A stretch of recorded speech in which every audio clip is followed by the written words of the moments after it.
Now the latest in this voter list face-off that's taking place, the ruling BJP is now hit back, alleging that Congress leader Pawan Khera, someone who addresses many of the press conferences, that he holds two active voter numbers, and said that the main opposition is quintessentially a vote chore.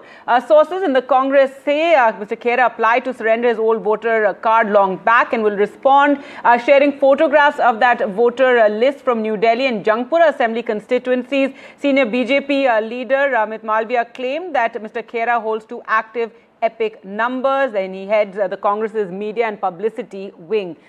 Now, Pawan Khera too has responded to these allegations as well, and he has said that he is going to return one. Khera also said that the Election Commission needs to give answers. So Pawan Khera there responding to this latest charge from the BJP, which says that Pawan Khera holds two voter IDs, two epic numbers.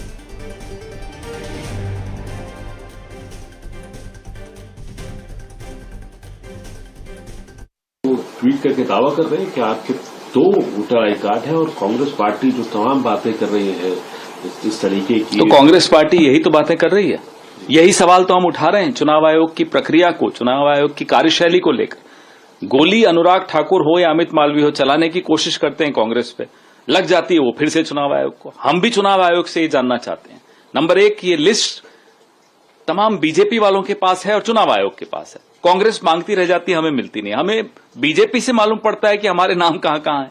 अब बताइए, मैं ये जानना चाहता हूं चुनाव आयोग से, ज्ञानेश गुप्ता से, कि मेरे नाम पे नई दिल्ली विधानसभा में किससे वोट करवा रहे हैं।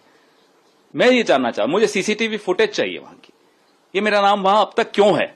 मैं 2016 में वहां से शिफ्ट किया, तब मैंने नाम कटवाने की पूरी प्रक्रिया जो थी वो पालन किया उसका, अभी तक नाम क्यों है। इसी बात को राहुल गांधी 7 अगस्त से आज तक चुनौती दे रहे हैं कि ये चल क्या रहा है चुनाव आयोग में।